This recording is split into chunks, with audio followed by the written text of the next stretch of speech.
श्री शिवाय नमस्तुभ्याम। हर हर महादेव।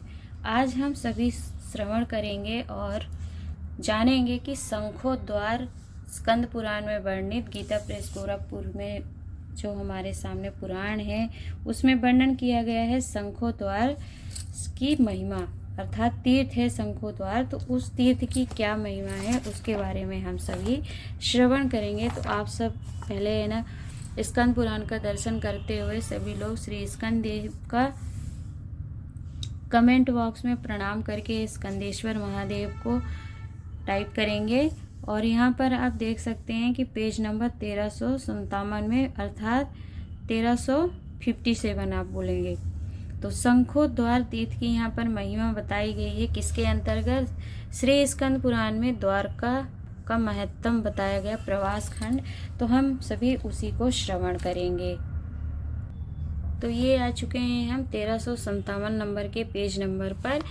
श्री स्कंद पुराण में प्रभास खंड द्वारका का महत्तम बताया गया है, जिसमें शंखोद्वार तीर्थ की महिमा बताई गई है। यह स्कंद पुराण है गीता प्रेस गोरखपुर का। जिसके पास हो तो वह इसकी महिमा और महत्व को समझ सकते हैं कि क्या महिमा है। तो मार्कंडेय जी कहते हैं कि महाभारत में कौरव सेना के मर जाने और समस्त योद्धाओं के नष्ट हो जाने पर अर्जुन भक्ति भाव से श्री कृष्ण के समीप गए और उनकी परिक्रमा तथा प्रणाम करके हाथ जोड़कर बोले, भगवान शंखोद्वार तीर्थ का फल बताइए। तब श्री भगवान बोले, महाबाहो, जो मनुष्य घर में रहकर ही शंखोद्वार तीर्थ का स्मरण करते हैं उनकी पुनर्वृत्ति नहीं होती। जो शंखोद्वार तीर्थ में जाकर मन ही मन भगवान शंखधर का स्मरण करते हैं वो विष्णु लोक में निवास पाते हैं। जो शंखोद्वार तीर्थ का दर्शन करता है वह स्वर्ग लोक को जाता है। अर्जुन, यदि शंखोद्वार की यात्रा करने वाला मनुष्य मार्ग में ही मर जाए और शंखोद्वार का दर्शन न कर सके तो वह भी मुझे वैसा ही प्रिय है जैसे कि लक्ष्मी माता उन्हें प्रिय, जैसे कि लक्ष्मी है। मनुष्य को अपने घर में रहते हुए भी शंखोद्वार तीर्थ और शंखधारी भगवान विष्णु का स्मरण करना चाहिए। करोड़ों सूर्य ग्रहण के समय सरस्वती तीर्थ में जो फल होता है, ध्यान दीजिएगा, यहाँ पर स्कंद पुराण वर्णन कर रही है कि करोड़ों सूर्य ग्रहण के समय पर अगर आप सरस्वती तीर्थ में जाकर स्नान करते हैं और जो फल होता है वहाँ पर, वही आधे पल में शंखोद्वार तीर्थ के दर्शन से हो जाता है। अगर थोड़े से आधे पल, एक पल भी नहीं कहा गया है, आधे पल में यदि आप दर्शन कर लेते हैं इस तीर्थ का, शंखोद्वार तीर्थ का, तो आपको वह फल प्राप्त हो जाता है जो करोड़ों सूर्य ग्रहण के समय सरस्वती तीर्थ में से प्राप्त होता है। तो जो मनुष्य शंखोद्वार तीर्थ में स्नान करके शंखधारी श्री हरि का दर्शन करता है उसके पुण्य की कोई संख्या नहीं है, अनगिनत है। मनुष्य तभी तक संसार में तथा पाप पूर्ण नरक में भटकते हैं जब तक कलिमल नाशक, ध्यान दीजिएगा, कलिमल नाशक नाम दिया गया है, शंखोद्वार तीर्थ का दर्शन नहीं करते। कलिमल नाशक शंखोद्वार तीर्थ में स्नान करके मनुष्य फिर जन्म नहीं लेता है जो उसमें स्नान कर लेता है। शंखोद्वार तीर्थ के समान मोक्षदायक तीर्थ प्रायः नहीं देखा गया है।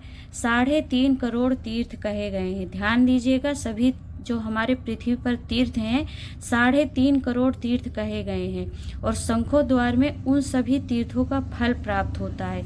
यदि आप 3.5 करोड़ तीर्थों का दर्शन करने या उसमें स्नान करने नहीं जा पाते हैं तो केवल एक ही तीर्थ में शंखोद्वार में जाकर के यदि आप वहाँ स्नान करते हैं, पूजन कर लेते हैं तो आपको सभी तीर्थों का फल प्राप्त होता है।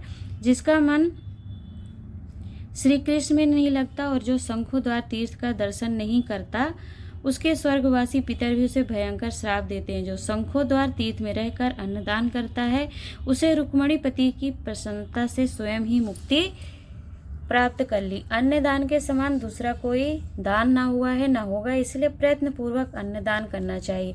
कुंती नंदन, जो तुलसी दल से मेरी पूजा करता है उसे इंद्र देव भी भयभीत होते हैं। अर्थात जो तुलसी दल चढ़ाता है श्री हरि भगवान विष्णु के चरणों में उनसे इंद्र देव भी भयभीत हो जाते हैं।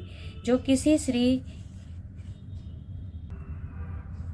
पूजा करता है इंद्र देव भी भयभीत होते हैं। जो किसी भी कारण से श्री कृष्ण का एकादशी व्रत कर लेते हैं वे धन्य है। मृत्यु के पश्चात उन्हें चतुर्भुज भगवान विष्णु प्राप्त होते हैं। द्वारका समुद्र जल में सब ओर से दुर्जय है, अर्थात द्वारका नगरी जो है समुद्र जल से घिरी हुई है चारों तरफ से, और उसके मध्य भाग में पाप नाशक शंखदेव निवास करते हैं। तो यही शंख तीर्थ होता है। द्वारका नगरी का जो चारों तरफ से घिरा हुआ जल से भाग है, उसके बीच में जो शंखदेव निवास करते हैं वही शंखोद्वार तीर्थ हुआ। तो जो मनुष्य शंखोद्वार में स्नान करके विधि पूर्वक श्राद्ध करते हैं, वे अपने पितरों का उद्धार करके उत्तम लोक को जाते हैं, और भगवान शंखधारी को नमस्कार और उनका पूजन करके मानव उस निर्मल लोक में जाता है जहाँ शोक का अत्यंत अभाव है। भगवान शंखधर का दर्शन करके मरण धर्मा मनुष्य अनेक जन्मों के घोर पापों से मुक्त तथा कृतकृत्य हो जाता है। भगवान शंख उन्हें मनोवांछित फल देते हैं। तो यह थी महिमा शंखोद्वार तीर्थ की, जो कि श्री स्कंद पुराण गीता प्रेस गोरखपुर में वर्णन किया गया है। तो आपका कभी इस समय, क्योंकि इस साल कुंभ का सुंदर सा संयोग प्राप्त हुआ प्रयागराज में, तो जो लोग वहां नहीं जा पाते हैं तो कम से कम अपने आसपास के तीर्थों पर भी स्नान करने का भी पुण्य फल वर्णन होता है। तो यह आपको सुंदर सा श्री स्कंद पुराण के माध्यम से प्रवास खंड अर्थात की द्वारका का जिसमें महत्व वर्णन किया गया है, उसके अंतर्गत जो शंखो तीर्थ की महिमा बताई गई है, श्री कृष्ण स्वयं अर्जुन जी से बता रहे हैं, तो उसी को आपके समक्ष रखने का प्रयास किया है। तो यह जानकारी और लोगों तक शेयर कर दीजिएगा, और आपको कुछ पूछना हो तो ज़रूर पूछिएगा, हम उसे बताने का प्रयास करेंगे। ऐसी ही रोचक एवं तथ्यपूर्ण तीर्थों एवं उपायों की जानकारी समय पर प्राप्त करने के लिए आप चैनल को सब्सक्राइब अवश्य करिएगा।